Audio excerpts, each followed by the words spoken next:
Good evening, everybody, and welcome to this edition of Crunch Time here on ASTV Productions. I'm your host, Joe Hamilton, alongside my co-host, Scott Tobin. Scott, how you doing, man? I'm good, Joe. How are you? Oh, it's been a gorgeous day.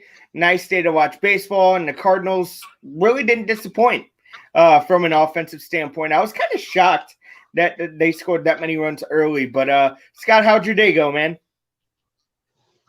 It was good, man. I was busy, but I recorded the ball game, so I got home and rewound it and started watching. I started watching it about 4 o'clock, I guess, when I got home. So like I said, I recorded it, so I was able to watch the whole thing.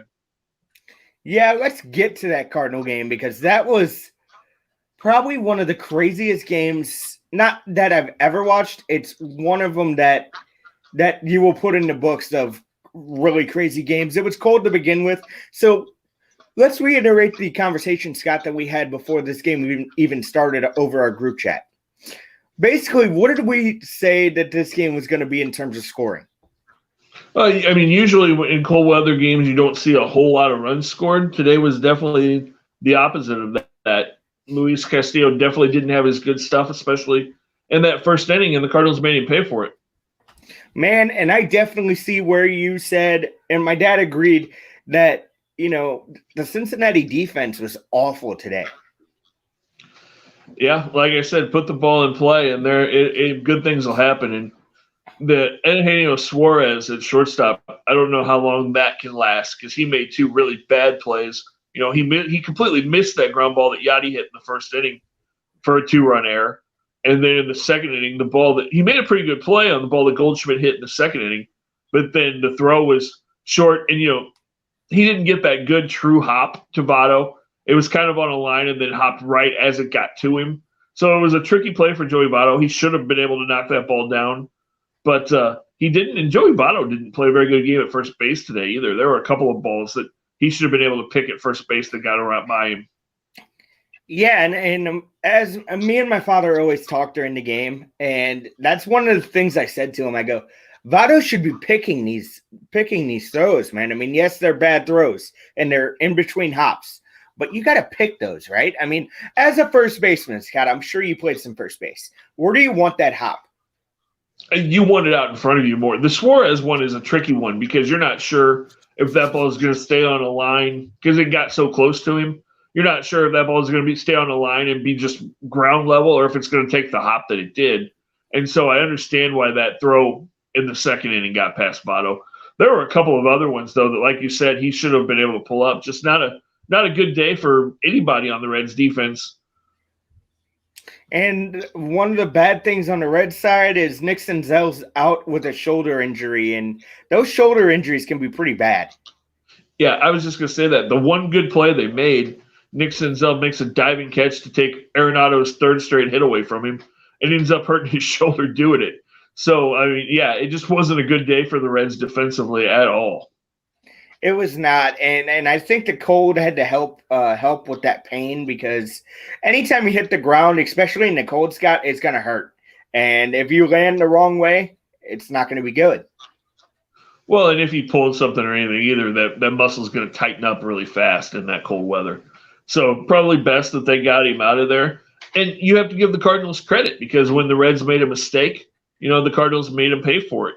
Suarez makes that error on the ball that Yachty hits, and then the next batter, Dylan Carlson, makes him pay. First pitch comes out of his shoes and hits a 3-run homer high off of the right field foul pole. And, I mean, the Cardinals did that all day today. Anytime the Reds made a mistake, the Cardinals made him pay for it. So I want to talk on those points specifically. The play by Suarez that he basically botched that Yadier Molina ground ball. If he would have made that play, Scott, it would have been 1-0. And who says the Reds don't go out and score 6 runs? Especially the way Flaherty, he didn't pitch bad, but he was definitely beatable. Yeah, he didn't have a feel for his changeup today. He was throwing it into the ground. And part of that is the fact that he couldn't get a good grip on that ball. He talked about it after the game. And we saw that with Castillo, his off-speed stuff. He was having a hard time getting a grip. And that's something that happens to pitchers in cold weather like that. And we saw it 3 or 4 times. The balls were just basically tomahawked into the ground. But again, the Cardinals made big plays when they needed to. You can go back and look at the Cardinals defense. Look at that play that Justin Williams made in the first inning when he makes that catch up against the wall. That's a huge catch off the Castellanos ball that takes some runs away from the Reds. And the Cardinals just played really good fundamental baseball today. I mean, they were hitting the ball the other way. They were going up the middle, and they did really well. And, from a Cardinals point of view, the guys that you really wanted to see what they could do, Goldschmidt, Arenado, DeYoung, Tyler O'Neill, and Dylan Carlson had 8 hits today. They were on base, or 9 hits. They were on base 11 times, and they had 8 RBIs. I mean, that's pretty impressive for that group of guys. It really is impressive. You talk about the Dylan Carlson. I mean, that thing was a blast. I even said before the show, Scott, that if the foul pole didn't stop that ball, it was going into the Ohio River and probably floating for another 10 feet after that. That thing was crushed. Yeah, and that was a big thing. Tyler O'Neill hit the big 2-run homer to left field too. That was just a laser. But again, going back to the fundamentals, hitting the ball the other way. Paul DeYoung did that in the first inning, got jammed and just slapped one into right field where the second baseman was, and that's a big hit for Paul DeYoung to get that first RBI after Goldie gets the double and Arenado gets the hit. And then, like I said, those guys were just huge all day long. Goldie had 4 hits today, scored 3 runs. Arenado had a hit and RBI. DeYoung had a hit and an RBI. Tyler O'Neill with a home run. Dylan Carlson with a 3-run homer. Just really good game from the guys you're really going to count on this year. And talking about the pitching, Scott, you got 4 2/3 or 4 1/3 from Flaherty. Didn't really pitch that great, but he did keep this team. Afloat. I mean, they had a big lead at the time, so that helped. And then you brought Ryan Helsley in, and Helsley just didn't look right today. I know maybe it's opening day jitters. Probably a little bit. What about Genesis Cabrera looked good, and you had an 18-pitch 9th inning from Alex Reyes. Does that work? I mean, if anything, Scott, that's not going to hurt you because you got the day off tomorrow, right? Yeah, I mean, he only threw 18 pitches. It's not like he threw 30. And he looked really good. He had really good movement on his ball today. He was throwing hard. So, yeah, I feel good about everything. The only little blip by the bullpen was that inning that Helsley had, and we talked about it before the show. The Reds helped us out on that double play, fly ball to the left that Tyler O'Neill catches, and then the Reds base runners apparently – I don't know if he didn't know how many out. Well, he did know how many outs there were because he was going back to second base way too late. So I don't know if he thought that ball was going to drop, if he lost track of the ball. Not really sure what happened there, but that was a big play in the game for sure. It was a big play in the game, that's for sure, Scott. They were talking about a rule today during the broadcast, the 3-batter minimum. They basically put this rule in to help, kind of lowering the time of games. I get it, but games were about 3 hours and 15 minutes last year. That was an increase from the year before. So that really didn't help. And Brad, I'm sure you heard it, Scott. Just elaborate on the point they were making, because I can't exactly explain it. I mean, like you said, it doesn't really change anything a whole lot because there's ways to manipulate that rule anyway, and it hasn't really shortened the game. So it's a rule that's there, but it doesn't really come into effect very often. Because for one thing, you don't really have the lefty specialists as much as you did anyway. Most lefties like a Genesis Cabrera can get lefties and righties out. And then, it still works. You can still manipulate that rule because even though it's a 3-batter minimum, if you come in with 1 out in an inning and you get the 2 outs, you don't have to come back for the first out of the next inning. The inning's over, and so that it doesn't matter. So, I mean, while it's a rule to try to speed things up, it's really a rule that doesn't really do a whole lot. Scott, what do you think of the Cardinals having three left-handed pitchers in their bullpen? Do you like that strategy? I do, because it lets you, then you don't have to save them, because sometimes if you only got 1 or 2, you're saving them for, a spot late in the game where the big right-handed hitter comes up or the big left-handed hitter that doesn't match up well. This way you can spread those out. You can use them wherever you can want. You can mix and match. If you get to a fifth or sixth inning where you need a left-hander that throws really hard, you've got a Cabrera there. If you need the ground ball, you've got the other lefty, and then you've got Andrew Miller, who you can mix and match, use for an inning, a couple batters, whatever you need to do, or if you need him to close. So it works out well. It does work out well. The one thing that I kind of had a problem with, Scott, is you give, and I kind of understand why, because he's making $18.5 million. You give Matt Carpenter a pinch hit opportunity before you give John Nogowski one. That is something I don't understand, just because, I guess maybe because it wasn't a huge situation and you just want to ease Carpenter in. But I think if you have Nogowski up here, you give him every at bat you can get. It's going to depend on the pitching matchup. 90% of the time, at least for the first couple of months, if there's a right-handed pitcher out there, Matt Carpenter is going to come and hit. Just get that through your head now. The Cardinals want to see what Matt Carpenter is. I don't know why people are surprised by this. The Cardinals keep telling everybody this.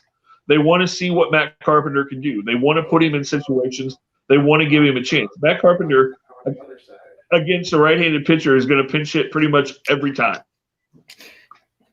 All right. I mean, it's in my head. It's just I want to see the guy get better. Part of me feels bad for him, Scott. It's almost gone beyond the shift at this point. It's like his back has ruined his swing. Again, and I've said this a million times, I think it's because of his back. We'll see what happens. I mean, if he struggles, if you go through April and he doesn't have a hit, if he gets 20 or 25 at bats and he's 0 for 25 at the end of April, then you probably see the Cardinals pull back. But, they're going to give him every opportunity to show them that he can still do something and be competitive, because the Cardinals are a better ball. This ball club is better if you have a Matt Carpenter that can produce. I mean, that he just is. And, John Nogowski's good, but Matt Carpenter's, if Matt Carpenter can find it again, we know what Matt Carpenter can do in the major leagues when he gets hot. So, Nogowski's still an unproven commodity. So, they're going to go with Carpenter and give him every opportunity to try to show them that he's still got something left. All right, Scott, what about there's two other items here. One is the Flaherty cleats. Those were nice. I'm sure you loved seeing that. And number two, you saw the Bob Gibson patch, right? Why wasn't there a Lou Brock patch? They wore Lou Brock patches at the end of the season and in the playoffs last year.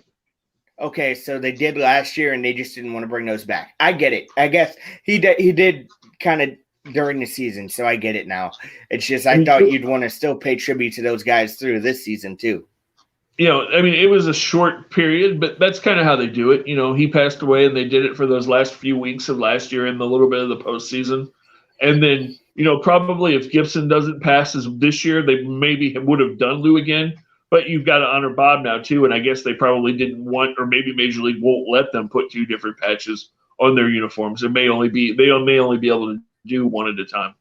Was that your mindset, Scott, going into this? Like you knew why, or were you questioning it too? I kind of figured. I mean, I remembered that they'd done Lou last year for that little bit of time, so I kind of figured it would just be Bob this year. Yeah, so I mean, at least Flaherty did what he did. Those cleats were really sweet. So when we come back here on Crunch Time, we are going to break down what was an awesome opening day across Major League Baseball. So stick right here on Crunch Time.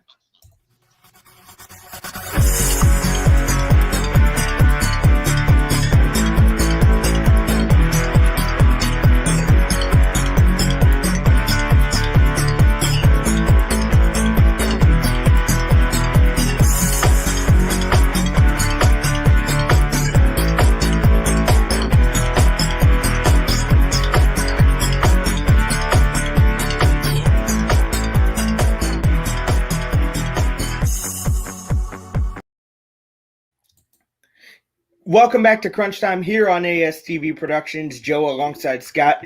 A lot more things happen than just Cardinal baseball, that's for sure. And Scott, before we do kind of get going on scores and everything else, there were two postponements today. One because of rain. The Orioles and Red Sox, that game's been pushed back to tomorrow. And then you had the New York Mets, Washington Nationals, and yet you have another year of COVID issues with the Nationals at the beginning of the season. Scott, talk about that. Yeah, the Nationals have, it looks like, four cases for sure and possibly 5 cases of positive tests of COVID. It hasn't been completely confirmed yet, but it sounds like from everything we're hearing, one of the guys who's tested positive is pitcher John Lester. And yeah, it's a tough break for the Nationals. You know, they want to come out and get going, that tough division in the East. And you have to wonder now, with that many players possibly testing positive and all the contact tracing and all of baseball's rules, exactly when they're going to get back on the field. You know, the hope is, I mean, you know, they're talking about playing Saturday because everybody's got an off day tomorrow. So there's talk of them playing Saturday. That's really, really unlikely that happens. I would be shocked if they play all weekend and, you know, potentially not even into next week. The scary thing for Cardinal fans is the Cardinals play the Nationals 6 times in April. They play them in St. Louis a week from Monday, and then the following Monday they play them in Washington. So let's hope this gets resolved and the Cardinals schedule doesn't get screwed up again this year because of COVID issues. Well, you know, if it does, Scott, the Cardinals know that they will really be vaccinated at this point. I mean, didn't they reach that 85% threshold, Scott? Yeah, but I mean, it screws up your schedule because then you've either got to play double headers or, you know, and the Cardinals don't want to have to go through that again. No, they don't. How many guys made their major league debut again? Do you remember? 12, I believe.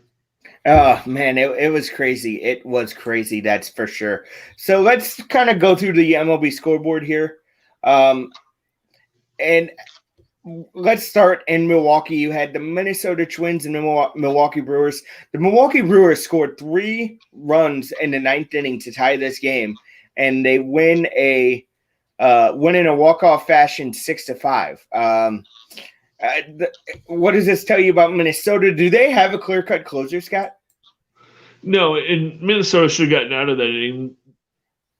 The Brewers shouldn't have scored. I don't know if you've seen the highlights, but Christian Yelich hit a fly ball to right field that Max Kepler, it hit off his glove. I mean, he was standing there pretty much, and it hit off the top of his glove and bounced away, let 2 runs score. It would have been the second out of the 9th inning, and the Indians would have won. So just a bad defensive play by the Indians, or they pull that hold on and win that game. Man, you gotta feel for Max Kepler, man, because this guy had a bad spring training, and it looks like it's carrying over, at least the mental side of it. So hopefully it doesn't affect him too much. Now we go to the north side of Chicago. You had the Pittsburgh Pirates beating the Chicago Cubs in this one, 5-3. Scott, it didn't seem like Kyle Hendricks was his usual self. It was 3-1 Pirates early, and that kind of shocked me, Scott, because again, you got names in this lineup. This is definitely not a good start, losing to the Pirates of all teams at home on opening day. No, you had your ace out there. We talked about the questions with the Cubs. Key Brian Hayes hit that home run for the Pirates, 2-run homer early to give them that lead. And we talked about the Cubs offense, their names and how they struggled. The Cubs had 2 hits today. 2. That's all.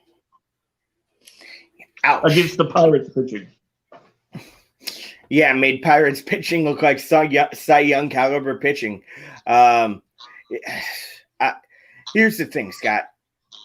We're already not off to a good start in Chicago, and I know it's one game, but you can't lose to the Pirates like that. And outside of Kyle Hendricks, they don't really have a rotation. So, yeah, I could see those trade conversations happening quicker than you think.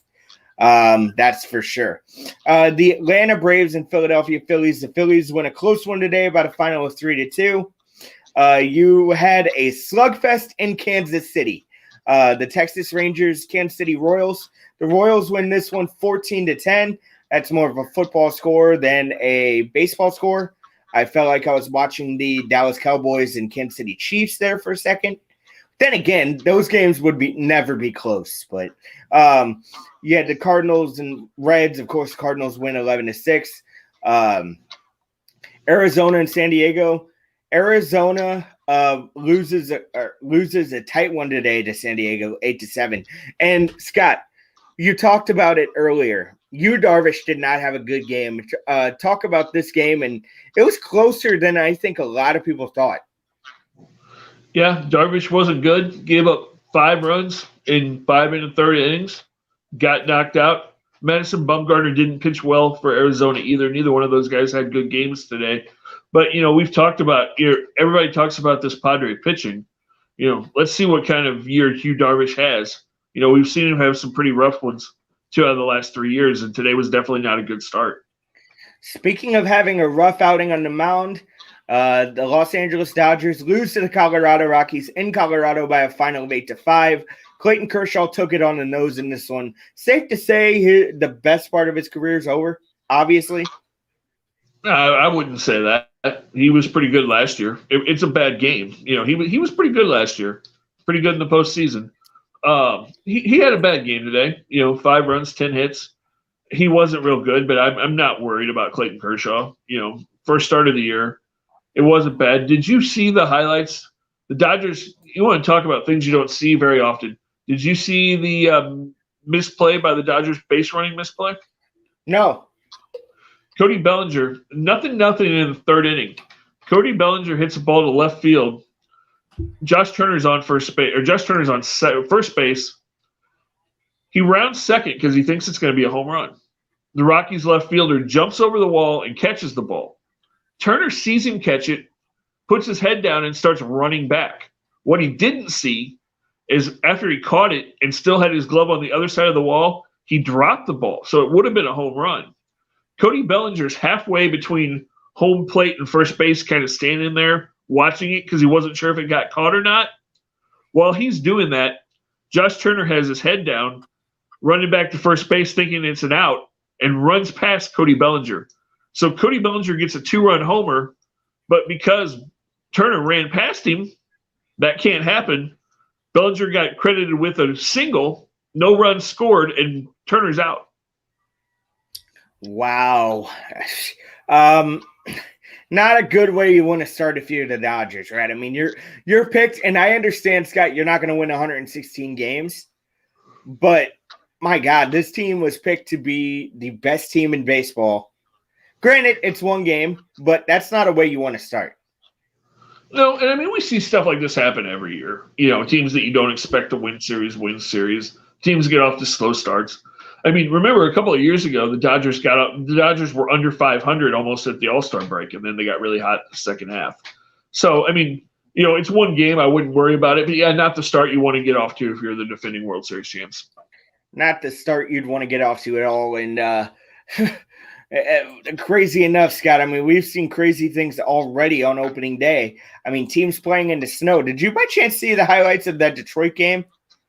Miguel Cabrera hits a home run in what looked like blinding snow at the time. Yes, I don't think it was much in terms of, in terms of like accumulation.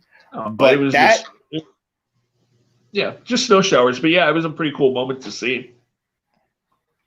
You think Miguel Cabrera gets to a milestone by halfway through the season? I forget, isn't he close to 400 home runs or 500? Yeah. It's close to 400. I think he'll get there. Do you think he'll get there before the All-Star break? I'm not sure exactly how far away he is. I'll have to look it up, but he'll get there before the season's over. I'm not sure where he's at exactly. Yeah, so Cleveland Indians, Detroit Tigers, that game ends at 3-2 final. Yankees and Toronto Blue Jays. The Yankees lose 3-2, and it wasn't because of Garrett Cole. Garrett Cole was good in this one, but the Yankee offense just wasn't there. The one guy who had a terrible season last year started off with a bang this year, and that's Gary Sanchez. Gary Sanchez with a bomb in this one. But Toronto, this was baffling to me, number one. Number two, one of your superstars, and I'm quoting that because he's been injury-prone more than a superstar lately. Giancarlo Stanton, at one point during the game, I don't know what he finished at, was 0 for 4. 0 for 4. When your superstars are going 0 for, you're not going to win too many games. I mean, it won't be the only game that he goes 0 for during the season. I mean, No, of course not. But I know the struggles he's been having lately. He's not the same guy he was in Miami. he went on a pretty hot tear last year and the year before. I mean, he's had injury problems, but he was pretty big for the Yankees at a point last year when he hit home runs in 7 games in a row, 8 games in a row. Something like that. Yeah, so I mean he's had big moments, and he hit a bunch of home runs in the postseason as well. But yeah, the Yankees offense wasn't good today. They were 0 for 9 with runners in scoring position, and the Blue Jays pulled out. The Blue Jays bullpen actually pitched really good, and the guy that got the winning hit for the Blue Jays today, former Cardinal Randall Grichuk, drove home the winning run with a double off the right field wall. So with George Springer signing that contract in Toronto, where does that leave Randall Grichuk? Oh, he's the center. Like when he comes back, like when Springer comes back, he's going to be playing the outfield, right? Where does that leave Grichuk? Depends on what Grichuk does during this time period. If he plays well and one of the other outfielders struggles, then he'll move over and play one of those positions. They've got 4 outfielders, so it'll just depend. That's kind of what they said. It'll be whoever hits plays.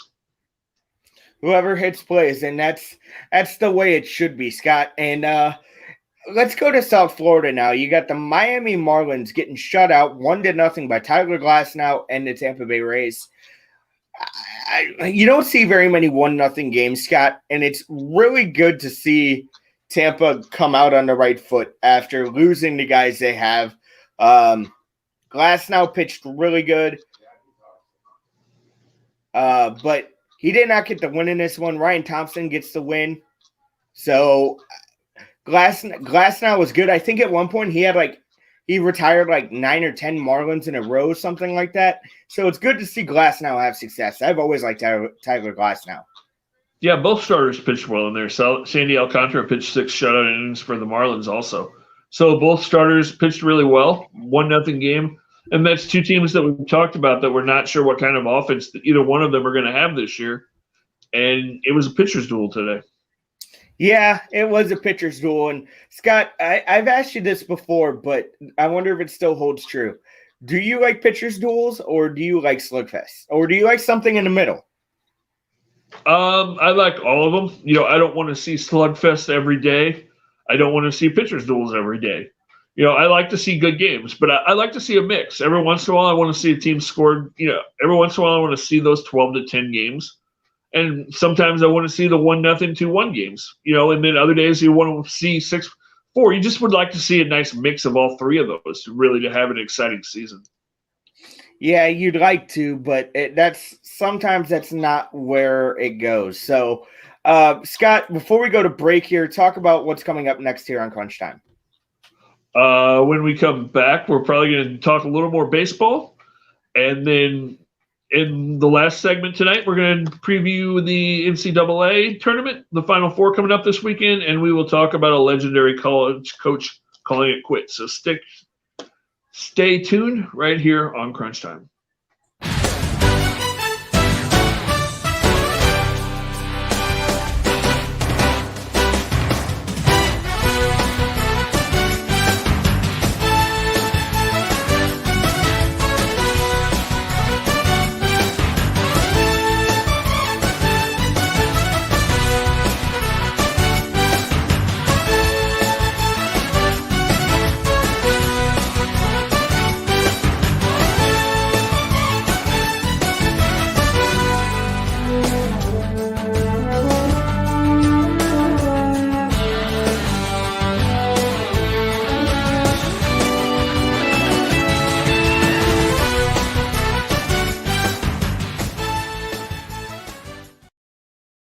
Welcome back to Crunch Time here on ASTV Productions.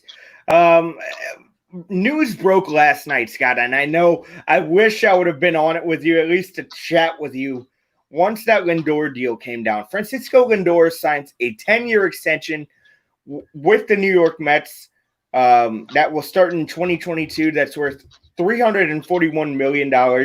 And I got to say, Scott, this is actually a pretty good deal for a shortstop of Lindor's value, or of Lindor's ilk. Yeah, he's one of the best players in the game. Like I heard on ESPN, they said, now he's the biggest superstar in New York. Baseball wise, it's kind of his city right now. So it's a good deal for him. It's a good deal for the Mets. They've got their star locked up, and we'll see how it works out over the next 10 years. It really is, Scott, and it's deferred money. So he got more than Tatis, but there's a lot of deferred money in there, right? Yeah, and that's the way usually those big contracts work out, that they defer money. What does that mean necessarily, Scott? So it'll get pushed back. Like you may sign like a 10-year or 5 or 6 year deal. Say you get $180 million, and you defer 30 million of it. So you may take $30 million of that, and you may spread it out over 30 years, and you get $1 million a year for the next 30 years. I mean, you can basically do it however they want, but they take a chunk of that money and they push it back, and they get it for years and years after they're retired. I mean, Bobby Bonilla is still getting paid from the Mets. Bobby Bonilla Day every year, he gets $1 million. Now, Bobby Bonilla, like, when does that end, Scott? Is that like 2023, something like that? There's 3 or 4 years left, I believe. I'd like to know when that contract was signed. Who in the hell agreed to that? It was 1993, and let me think. Who was the Mets GM then?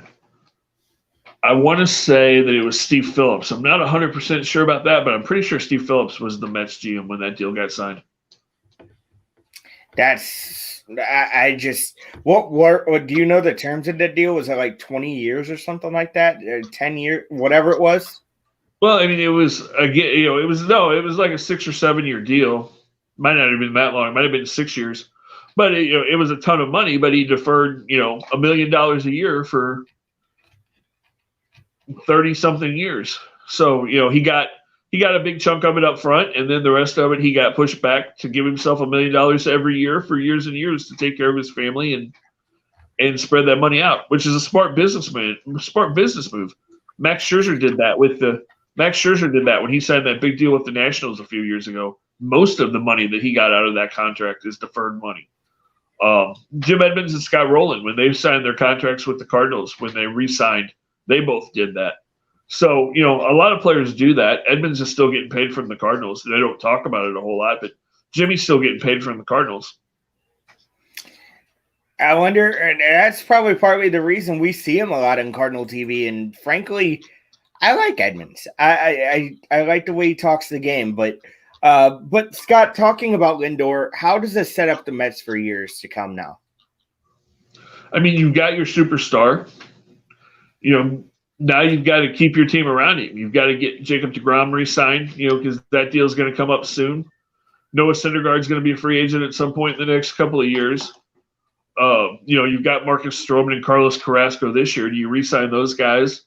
They've got a lot of questions. Michael Conforto is going to be a free agent this year, so the Mets now have to figure out how they fill in the salary around what they've given Francisco Lindor. And by deferring some of that money, it makes it easier for them to make that work. Yeah, it surely does. And that brings us to, what we might see from Anthony Rizzo or lack thereof. We talk about the Cubs being potential, sellers, in which if they keep losing like they did today, granted it's only one game, that's yeah. Well, who is the first guy to go for that Cubs team? I mean, they're going to trade people. Wilson Contreras is the guy that they've talked about for the last 2 or 3 years being a trade piece. There's a lot of teams that have interest in him. If Chris Bryant's healthy, that's the big thing. Is Chris Bryant healthy? Then he would probably be next. Rizzo's a free agent. Whether they keep him all year and then try to work out something, or that'll be interesting. I don't know that they trade Anthony Rizzo at the trade deadline. I think they've got to keep at least a couple pieces to keep fans coming to the ballpark this season. But I think Bryant and Contreras would be the first two to go, and then if they really struggle, Kyle Hendricks might be right behind them. Yeah, and we talked about it today, Scott, about how, how much struggles these aces had today in the mound. Scott, talk about that. I mean, we see this sometimes, Scott, but then we see opening days where aces are aces all over. Yeah, again, we've talked all year about this was going to be a weird year for pitchers, because they didn't throw a whole lot of innings last year. And you saw that when you looked around. Nobody really threw more than 5. There were a lot of starting pitchers, even when they were pitching well, didn't go more than 4 or 5 innings today. And, it's just going to be an interesting year to see how it works out. And like we talked about, guys struggled. Kershaw struggled, Bumgarner struggled, Darvish struggled, Luis Castillo and Jack Flaherty, neither one had great games, although part of that you can put on the cold weather that they pitched in today. And, and that could be part of Kershaw's thing, too. Pitching in Colorado, it wasn't extremely warm there today either. So, you can look at weather as part of it early in the season, and then you have to factor in some of the fact that, they didn't throw a whole lot last year and are guys as ready as we think they should be. They were talking on the Cardinal broadcast today about that, and I was going to ask you, how do you think pitchers are going to be handled this year? I mean, are there going to be any restrictions on some of these guys? I mean, some guys will. I don't think the Cardinals are going to. I mean, Jack Flaherty threw 100 pitches today in 5 innings. Oh. So they're obviously not putting really any limits on him. And I don't think there will be on Wainwright. I mean, some pitchers some teams are gonna do things differently. I mean, some teams have said they're gonna go with 6-man rotations. I think it's just each team's gonna address it individually. So it's gonna be really interesting because I don't think there's one surefire way to handle it. So how's this tax? Is there always going to be a taxi, not a taxi squad, but is there always going to be an alternate site, Scott, even though you're going to have the minor leagues starting in May? I think this year there will be. I think there will be this year. I mean, going forward, no. But there will be this year, I think, just because of, there's still the questions of COVID. I mean, even though the Cardinals are 85% vaccinated, even the Nationals today, with the outbreak they had, their general manager, Mike Rizzo, said he wasn't going to make anybody get vaccinated. It was up to the players, and he was going to let them handle whether they wanted to get vaccinated or not. So, I mean, like all the other sports that we've seen deal with it, we could see an outbreak here or there during the baseball season. Hopefully not. But you just never know. And that's going to be nice for the Cardinals. I don't know if you heard them talking about that because the players got vaccinated and 85% of the traveling party got vaccinated. The players get stuff back that they haven't had for a long time. Things that you take for granted, like they'll be able to play cards on the plane now again. They couldn't even do that with each other. They can go to each other's hotel rooms and take their masks off. They can go out to dinner. They can have the video games back in the clubhouse. They can have the ping pong table and the foosball table back in the clubhouse so that they can hang out and do stuff together because they haven't been able to do any of that for over a year now. So, the players are getting these little things back that you take for granted, but that's how clubs build chemistry, is those activities that they do together off the field. And now the Cardinals are finally going to be able to do that. It'll feel more like a regular season for these guys. It will feel like a regular season for these guys. And Scott, we have to mourn a passing today, another one. Kenny Reitz has passed away at the age of 69, and this one kind of hurt because I don't think anyone saw this coming. I think he was battling something. I just didn't think it was that serious, Scott. When you heard this news, what was your instant reaction? You're sad. Kenny Reitz was a good. I didn't see him. He was, of course, retired before I was born. But Kenny Reitz was a pretty good baseball player, defensive third baseman. I mean, they called him the Zamboni machine at third base. He was a good defensive player. He was a solid player for the Cardinals in the 70s, and very popular with his teammates. And it's sad just because it's another Cardinal that we've lost. Baseball's lost way too many players in the last 6 months. It seems like every day there's another one that's gone, and it's a sad thing. It's really odd, Scott, and the last 2 years have really hit us hard in terms of losing guys, because I mean, yes, we've lost a guy here, we've lost a guy there, but it's never been to this extent in terms of one organization losing guy after guy after guy. Well, the one thing I will say on that, though, Scott, is weren't Daryl Kyle and Jack Buck like 3 weeks apart, something like that? No, they were 4 days apart. 4 days apart. Thank you. 4 days apart. And it stinks to lose a member of your organization, and it stinks to lose three. Man, was he a career Cardinal? Because I don't remember him on any other team. Daryl Kyle? No, Kenny Reeves. Kenny Reeves. I believe so. I'm not 100% sure of that, but I believe he was. It really stinks to lose guys like that. So, Scott, anything else to add before we go to break and break for our final segment? No, just, you were talking about Jack Buck and Daryl Kyle. You know what's crazy is that the day that Jack Buck died, that was the last game that Daryl Kyle pitched. Daryl Kyle pitched and beat the Angels to put the Cardinals in first place for the first time in 2002, the night that Jack died. And then 4 days later, Daryl passes away. So just strange how that works. It really is. 4 days apart. I mean, that, and the Cardinals made the playoffs that season. They rallied around, and that could have been an easy way out in terms of the Cardinals. Oh, we're hurting too much. It would be the easy way out, but that team seemed to rally around, and they, how they did it? Tony La Russa. That's how strong of a guy he was to keep this team together, and that's where I'm gonna transition here.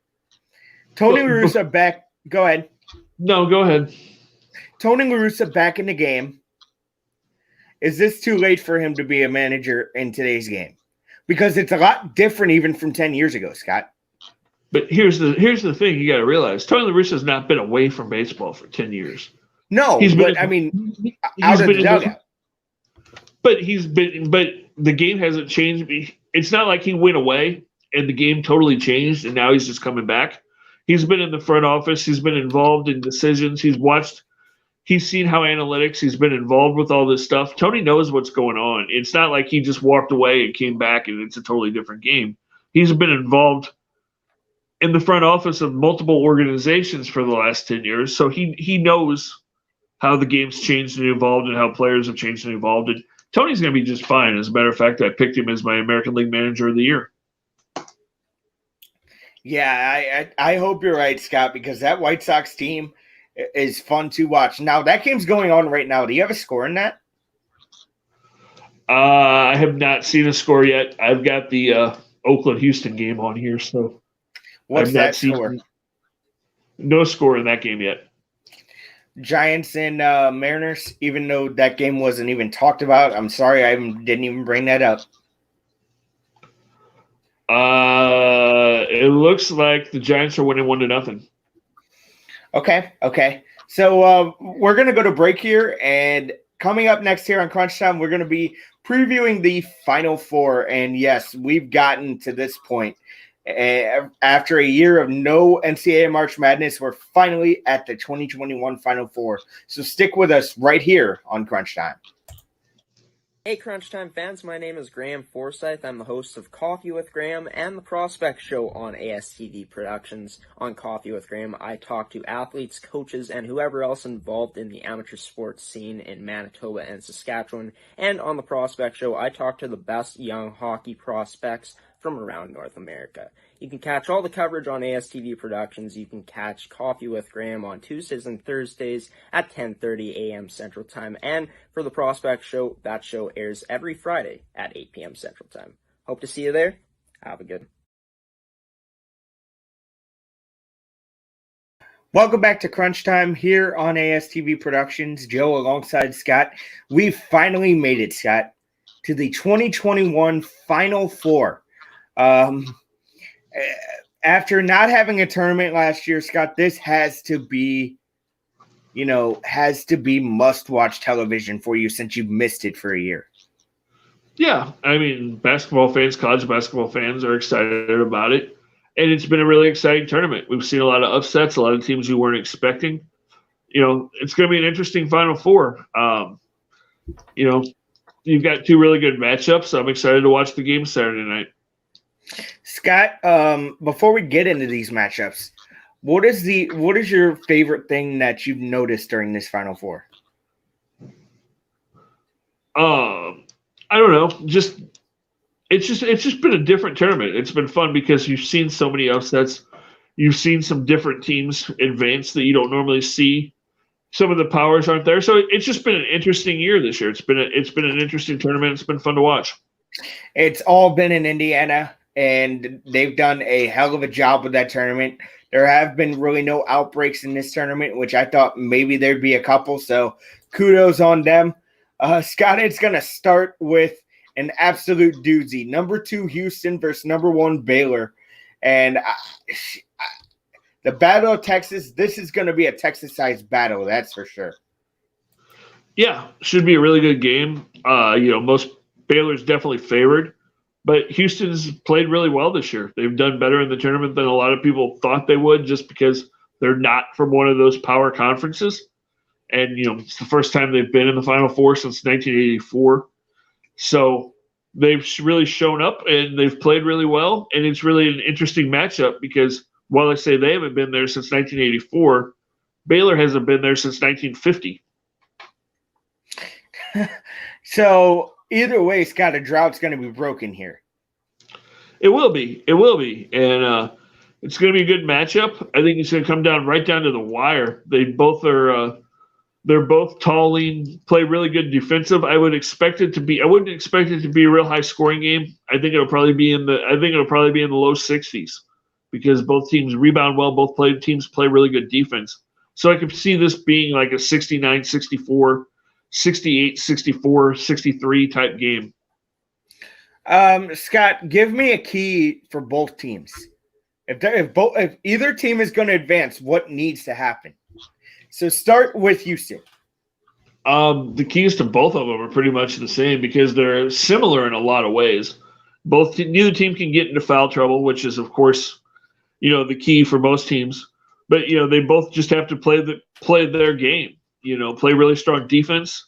They need to rebound well and stay out of foul trouble. And if they get to the free throw line, hit free throws because we've seen in a couple of games here in the Elite Eight that free throws can be the key to the ball game. And so you just got to play really smart, fundamental basketball because, like I said, in a lot of ways, these teams are mirror images of each other. Man, they are mirrors of each other. This has the makings of a 3-point game. Scott, what are you expecting in terms of this game? And kind of make your prediction. Like I said, I think it's going to be a defensive game, because both of them are top 10 in the country in defensive efficiency. I think it'll be a rather low scoring game. I would like to see Houston win, but I wouldn't be shocked if Baylor won. Like I said, Baylor's going to be the favorite in this thing. So if I had to guess, I would say Baylor will win probably 68-64. Let's go there. Okay, I like that. I'm going to go 65-61 Baylor. Okay. So the nightcap on Saturday night, you have number 11 UCLA against number 1 Gonzaga. Safe to say, Scott, that this is a David versus Goliath matchup, not trashing UCLA by any means. Gonzaga is the best team in the country, and they're they can be really almost unstoppable. But UCLA has overcome a lot this year. They weren't even sure they were going to get into the tournament. They were one of the first 4 in. They had to play Michigan State. They were down in that game in the first half by double digits. They came back and won that game. And now they've won 5 games in a row. They've just played really good basketball. I didn't think there was any way they were going to get past Michigan the other night. And they just played good team basketball, good fundamental basketball down the stretch. And Michigan missed some shots, and UCLA made shots when it counted. They made all their free throws, and they rebounded well. I think Gonzaga is going to win this game, but I think UCLA will stay within striking distance. I think it'll be I think they'll stay within 10 or 12 points. Wow. You think it's going to be a close game, Scott? This has a chance. I guess the seeding doesn't really matter at this point if you come this far. You come this far, you're battle tested. You can play with anyone. So I could see this being a close game. But I can see Gonzaga blowing UCLA out of the water too. So, I mean, there's two possible outcomes there, but I'm going to go close game, 5-point Gonzaga win. I'm not going to go final score because I'm not gonna be wrong again for the 15 millionth time. I mean, it's a prediction. It's not a big deal if you're wrong. You know, it happens. Everybody misses games. Look how many people have been wrong in this with their brackets in this tournament this year. All right, Scott, 80-75 Zags. Okay, I can see that. Again, like I said, you know, if Gonzaga's on their game, you know, nobody's going to beat them. You know, they have the potential to just blow people out of the water, like you said. But I think UCLA's just got that confidence. I think they'll come in there and keep it relatively close. Like I said, I think I'm going to go 80-68. I said 10 or 12. I think it'll be about a 12-point game. 12-point game, huh? Yep. I mean, it definitely could be, Scott. There are definitely going to be some fun games. That is for sure. Now, this is very, very interesting to me. Before we get out of here tonight, after 33 years as a Hall of Fame coach, Roy Williams is announcing his retirement. Now, Scott, give me your thoughts on Roy Williams as a coach, first of all, and were you shocked by this? I wasn't shocked. He's 70 years old. He got knocked out early in the tournament this year for the first time ever. You know, it just doesn't happen that they get knocked out like they did. 33 years as a head coach, longer than that as an assistant. You know, Roy was in North Carolina.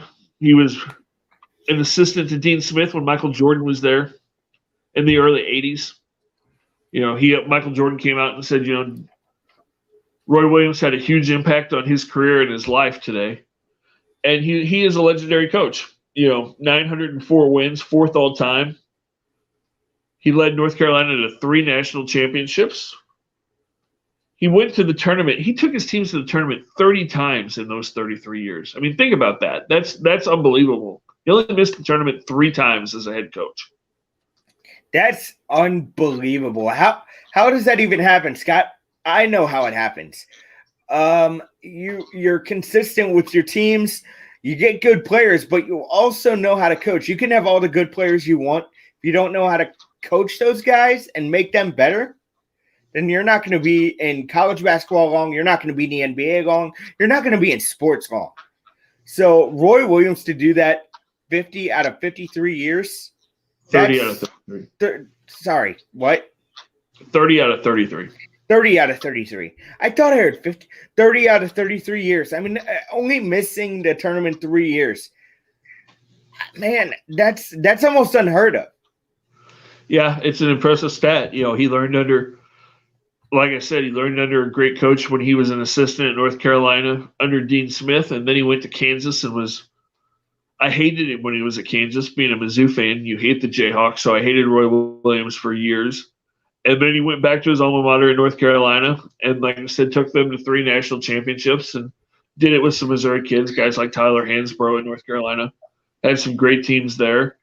And, you know, as great of a coach as he was, he's, from all accounts, he's an even better person. You know, he was just very humble, cared about his players, cared about them as people, not just athletes, and was just a great coach and a great person. And, you know, you look at all the people that came out and talked about him today. Mike Krzyzewski talked about what a great coach he was. You know, all those battles they've had, Duke, North Carolina, you know, and how much respect he had for Roy Williams. And, you know, just everybody in the basketball community, NBA players, like I said, Michael Jordan, James Worthy, all those guys that he coached in North Carolina came out and talked about him today. Players that he's had in Kansas. Tyler Hansbrough said he broke down and cried today when he heard that he was retiring.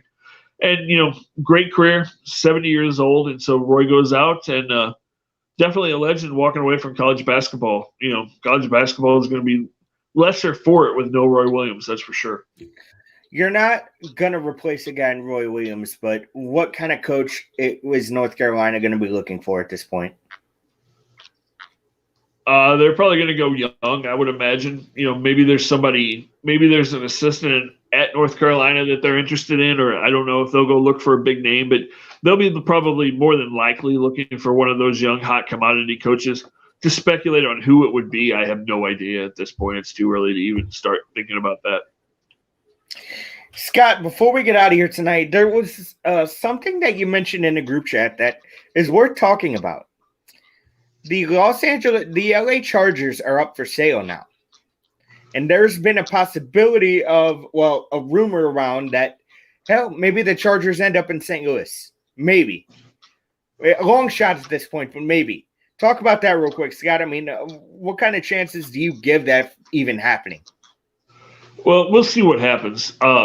Dean Spano's sister, who owns a third of the Chargers, is trying to force the NFL to make them sell, trying to get them because she says that the debt from the team is hurting the finances of the family trust.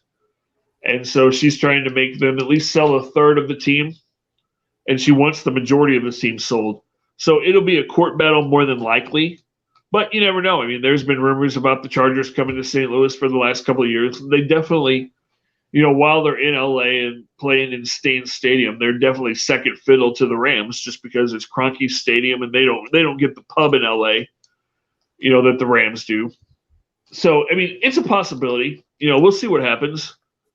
A lot of it will have to do with what happens with the lawsuit with the NFL in St. Louis, whether the NFL decides to settle with St. Louis by awarding them an NFL team, and that would be one way they could do that. Is if that's the way that ended up playing out, the NFL could make Spano sell the team to somebody that would a St. Louis stakeholder, or somebody that would be willing to move the team to St. Louis, and then the Chargers would come here and play in the Dome. I mean, it's an unlikely scenario, but since we've talked about the Chargers in St. Louis off and on for the last few years, it's something that you at least have to wonder about.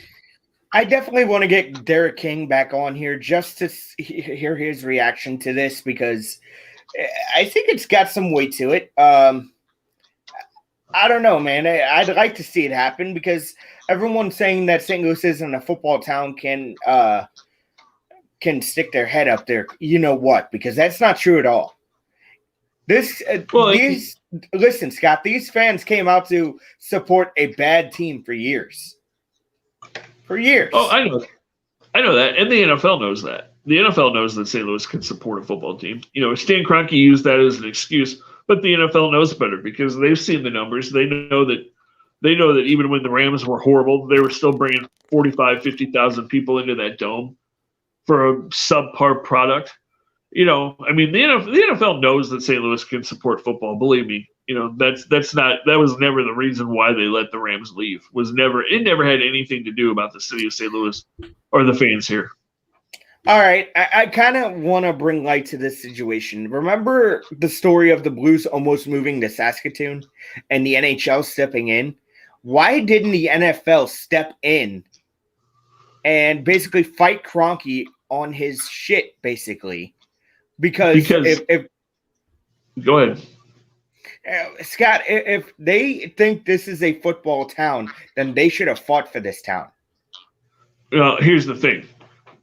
It didn't have anything to do with St. Louis. The NFL knows that St. Louis can support a football town, but they wanted a football team in LA, and they needed an owner that had enough money to build that stadium himself. And Stan Kroenke was that person. There wasn't anybody else that could afford to split that bill on their own. So that's the only reason that they let him leave, because he could build a stadium in Los Angeles with his own money, and they didn't need backing and financing. So the NFL likes St. Louis. They know that it could support a team, but they wanted a team in LA, and they needed an owner that had the money to do it. That baffles me a little bit, but we'll continue to talk about this as this story evolves. So great show tonight, Scott. Great show, everybody. Thank you guys for watching. I'm Joe Hamilton. Be sure to be kind to one another. Do the right things. Follow protocols so we can get back to a full capacity baseball game again, because I know I love that. Until next time, I'm Joe Hamilton alongside Scott Sobin. See ya.